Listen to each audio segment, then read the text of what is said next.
So there we go. It's heading into our last hour. The questions will not stop for Bob Chapman, and we'll pick it up on that very same question about, is the only way out of this revolution?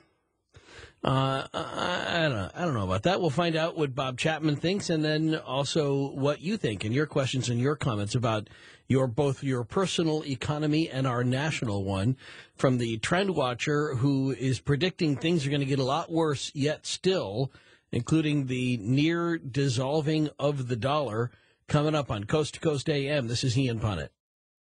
So heading into the last hour, let's first address the question that we had left at the top of the hour. Will this come down to armed revolution? Bob Chapman. Now, it's a possibility. I think the key is the resurrection of the economy, and I don't think that's going to happen. The second key is a response by Congress. The Congress starting to listen to the people rather than their corporate sponsors. And the parties make no difference. It has nothing to do with that. And if we are able to get some response in a positive way toward constituents, it might save us from revolution. A good example is H.R. 1207, which is Ron Paul's recent legislation for the Federal Reserve being audited and investigated. And it has some 276 co-sponsors, which is very, very large amount of House members, and it's being buttoned up in the committee by Barney Frank and Nancy Pelosi. Now that's the kind of thing that is enraging people. And they've got to let that out of committee and let it go for a vote. Obviously, it's going to get passed. And whether the Senate will do so or not remains to be seen. But this is the kind of populism that's arising because of unemployment, because of the state of the economy, not to go into detail. Right. So I think the key lies with the House and the Senate. And if they do not react to the people, then that possibility to a revolution exists. You know, I guess the possibility of revolution always exists, Bob, so I'm not sure that's – I mean, you can always say that it's always floats out there to some degree, 2%, 5%, 8%, whatever. I would argue against revolution, and I will tell you why. I think if it were to happen, it would be most likely to happen in urban centers where people don't own their homes. But I think that part of the way our economy is structured is for all of us homeowners to be heavily invested in our property's value. And nothing kills property value faster than a revolution. And I think there's a lot of people who have a lot of retirement plans based on being able to sell their house. And I just don't see them tossing that all aside and saying, no, let's spend the rest of our life broke. Well, I think that it certainly would be a last resort for everyone. I mean, nobody wants to engage in violence.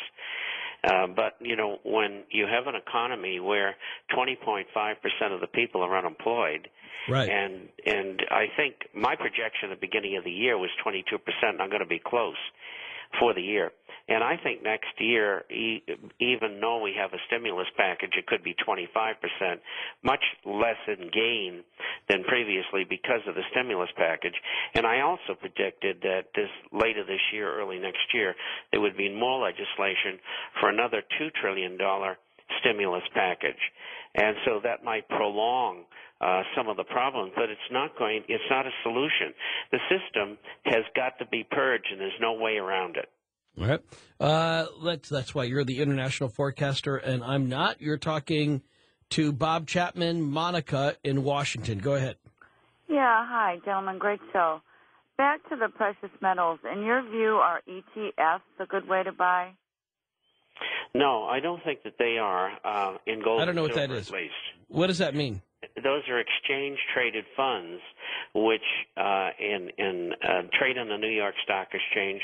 They are similar to mutual funds for gold and for silver, but they're not, and sort of a hybrid.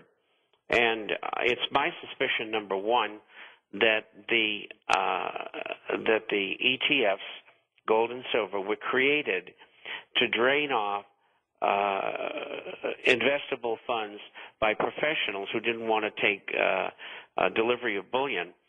And what has happened is that these two entities are lending gold and silver to the United States government, which in turn is manipulating those two markets and many other markets besides, mind you.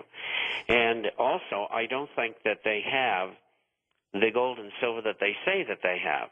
In fact, it's almost impossible that they could have what they say that they have in physical bullion. And that is a major problem, because if people start taking delivery like a fund did just recently, that had invested with GLD, they took delivery of $400 million worth of gold. If others continue to do that, we're talking about professionals, and all the gold isn't there, there's a major problem that's going to arise. And there's no independent audit on either of them from the outside. And so I will not recommend them. I recommend the gold and silver shares and the coins and bullion, but I will not recommend ETFs. All right. Simone is in Illinois on Coast to Coast AM for Bob Chapman. Simone? Hey, pleasure to be on. Regarding President Obama and the bailouts, when he first got elected, the first thing he did, I noticed, was these trillion-dollar bailouts to these people that Bob is talking about, like bankers. As far as I'm concerned, they're all Bernard Madoffs. You know, there's not one Bernard Madoff. There's a million Bernard Madoffs out there. And Obama, bailed many of them out. And this was it made me say this is trickle-down economics. I said trickle-down economics is a term that's been around for a long time, and Obama is employing it, and I was surprised because, in your opinion or your knowledge, is Obama that naive that, he doesn't know about trickle-down economics already? Okay. All right, hang on. Let's get an answer to that, Simone. Go ahead, Bob. Well, first of all, Mr. Obama does not have any background in economics or finance at all. So Mr. Obama, just like Mr. Bush, is not making any of those decisions. They're being made by the appointees, and all that happened in the seamless change from one presidency to another, from one party to another, was the Team A came in for Team B. Right. It's the same old players that are behind the scenes who professionally are attached to one party or the other, all with the same background, the same mental nomenclature that slide in, and you're not getting any change at all. You're getting a group of people who are all doing the same thing. And so Mr. Obama isn't doing anything, and neither did Mr. Bush. They just stand by while the professionals do what they do. You know what? Interesting point, though.